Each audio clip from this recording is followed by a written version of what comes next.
पश्चिम बंगाल की मुख्यमंत्री ममता बनर्जी भी पीछे नहीं है कहीं। एक तरफ पीएम की रैली है तो वहीं सीएम ममता बनर्जी आज मैराथन रैलियां करने वाली है, जिसमें मालदा बहरामपुर में ममता जनसभा करने वाली है और जंगीपुर में भी मुख्यमंत्री ममता बनर्जी की रैली होने वाली है। यानी कि एक दिन में 3 बड़ी जगहों पर 3 बड़ी रैलियों को करती हुई ममता बनर्जी आज देखी जाने वाली है। ममता बनर्जी आज मालदा, बहरामपुर और जंगीपुर में मैराथन रैलियां कर रही हैं। मालदा की धरती से दीदी ने सीधे दिल्ली पर निशाना इस बीच साधा। ममता बनर्जी ने गृह मंत्री अमित शाह को मोटा भाई कहकर चुनौती दे डाली जब वो रैलियां कर रही थी और ये दावा किया कि 2026 में दिल्ली की सत्ता से बीजेपी का पतन शुरू होगा। यही नहीं, उन्होंने चुनाव आयोग द्वारा बंगाल में अधिकारियों के बड़े पैमाने पर तबादले को लेकर भी केंद्र के ऊपर तीखा हमला बोला है।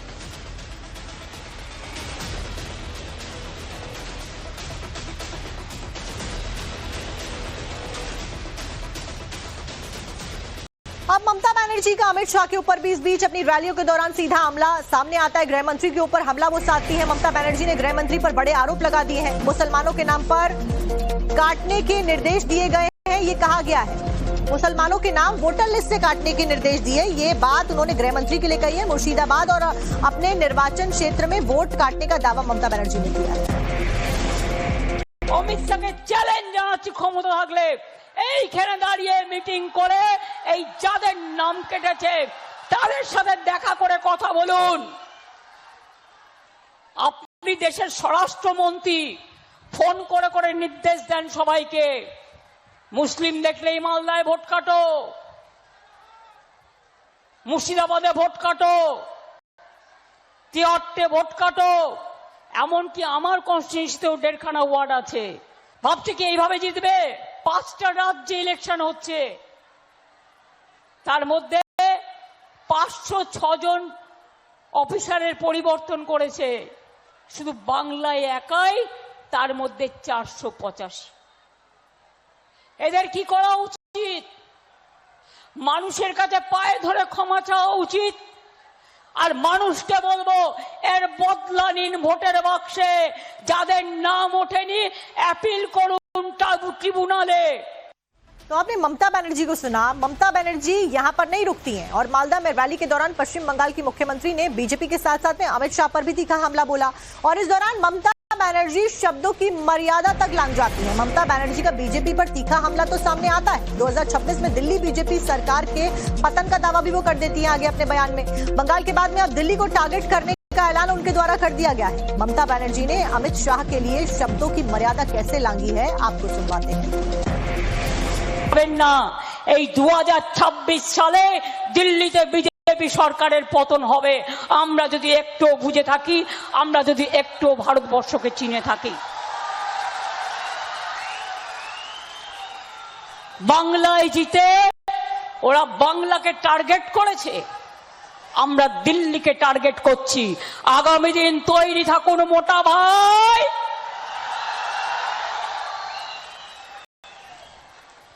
বিনাশকালে বুদ্ধিনাশ করে বাংলায় যা ক্ষতি করছেন, মানুষের জীবন কেড়ে নিচ্ছেন, এর বদলা ধর্মের কল বাতাসে নড়ে। আপনারা দেখবেন হঠাৎ করে আচমকা নিজেরাই নিজেদের পতন ঘটাবেন। আমরা অপেক্ষা করব সেই দিনটার জন্য। তাই বলেই যতই করো হামলা, যতই করো হামলা। तो एक और जहां ममता बनर्जी बौखलाई नजर आ रही हैं, वहीं दूसरी ओर भारतीय जनता पार्टी भी ममता बनर्जी पर हमलावर हो गई है। सुनिए बीजेपी नेता दिलीप घोष ने क्या कुछ कहा। हाल में सब मिलजुल कर रहते हैं।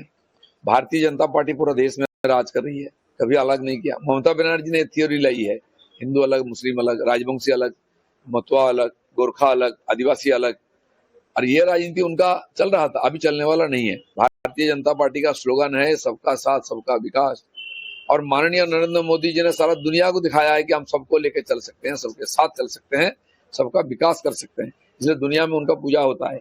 ममता बनर्जी को कोई बुलाता क्यों नहीं?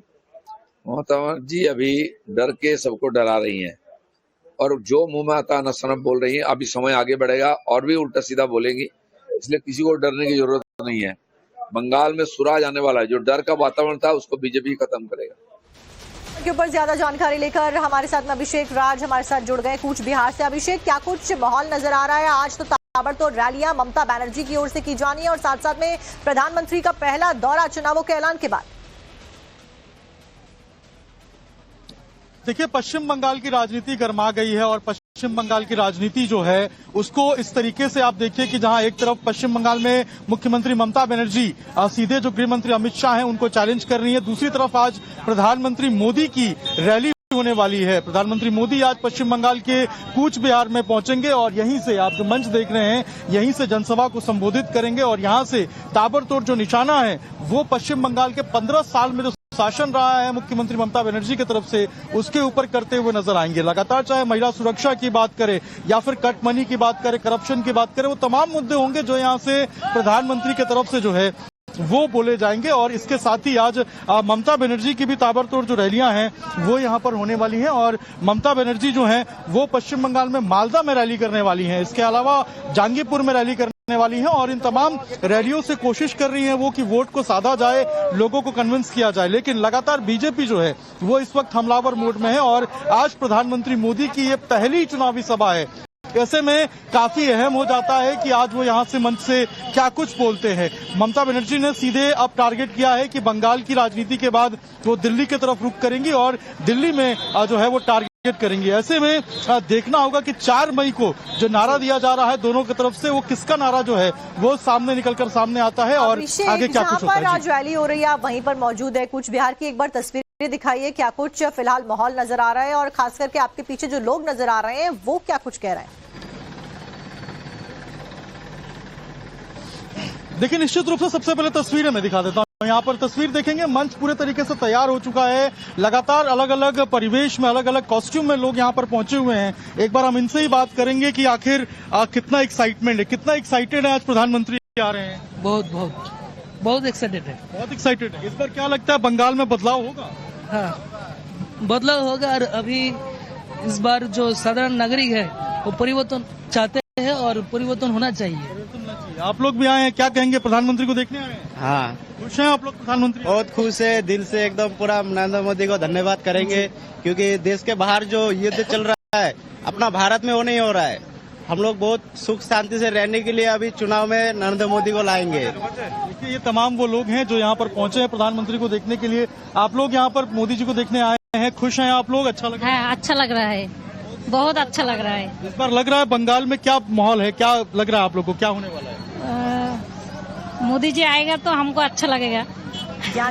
अभिषेक, क्या मुद्दे हैं जिसके ऊपर आप लोग सोच रहे हैं कि आगे कंपटीशन बहुत ही टफ होने वाला है, इतना तो समझ आ गया है। जहां एक तरफ दीदी की जो लहर थी वो हर बार देखने को मिल रही थी, लेकिन इस बार पीएम के आने से पहले से ही माहौल बनता हुआ नजर आ रहा है। बहुत बहुत शुक्रिया अभिषेक आपका तस्वीरें दिखाने के लिए, लोगों से बात करने के लिए और जानकारी देने के लिए। इसी के साथ में पश्चिम बंगाल की राजनीति में जबरदस्त बवाल भी मचा हुआ है। लोकतंत्र के इस महापर्व में जैसे जैसे वोटिंग की तारीखें नजदीक आ रही हैं, सियासी पारा 7वें आसमान पर पहुंच गया है। हम आपको बंगाल की 2 अलग अलग कोनों से आई तस्वीरें दिखा रहे हैं जिससे सुरक्षा व्यवस्था और चुनावी मर्यादा पर बड़े सवाल फिलहाल खड़े कर दिए। पहली तस्वीर गुरुवार की है जब भारतीय जनता पार्टी नेता सुवेंदु अधिकारी के नामांकन के दौरान जबरदस्त बवाल देखने को मिला। भारी पुलिस बल की तैनाती के बावजूद टीएमसी और बीजेपी के समर्थकों के बीच में तीखी नोकझोंक यहां पर होती हुई नजर आई। रोड शो में अमित शाह के सामने टीएमसी समर्थकों ने नारेबाजी कर दी। वहीं दूसरी तस्वीर जो है वो बहरामपुर से सामने आई है जहां पर कांग्रेस नेता अधीर रंजन चौधरी जब नामांकन के लिए पहुंचते हैं तब टीएमसी समर्थकों को उनके साथ में धक्का मुक्की करते हुए नजर आया। तो भवानीपुर हो या फिर बहरामपुर हो,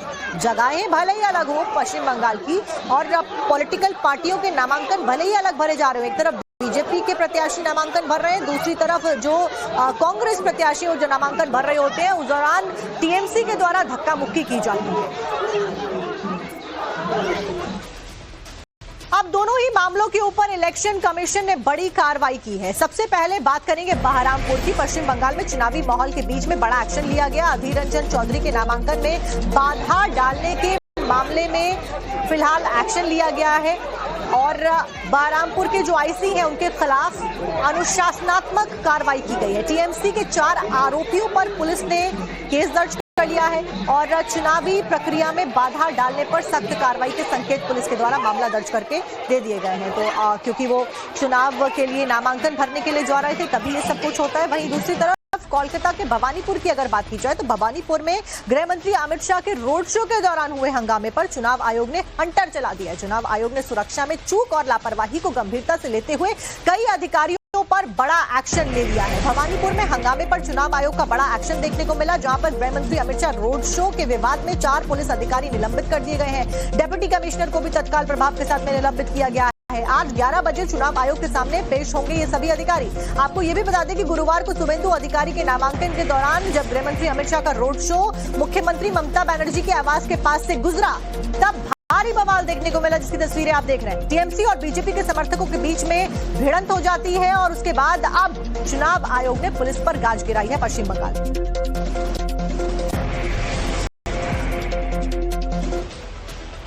गुरुवार को शुभेंदु अधिकारी के नामांकन के दौरान क्या हुआ था, ये ग्राफिक्स के जरिए वो भी आपको बता देते हैं। तारीख थी 2 अप्रैल। 2 अप्रैल को शुभेंदु अधिकारी ने अपना नामांकन भरा था। भवानीपुर में नामांकन से पहले गृह मंत्री अमित शाह का रोड शो भी यहां पर होता हुआ देखा गया। अब हाजरा मोड़ से शुरू हुआ ये रोड शो गृह मंत्री का। भारी भीड़ यहां पर पूरे रोड शो में जुटती हुई नजर आई।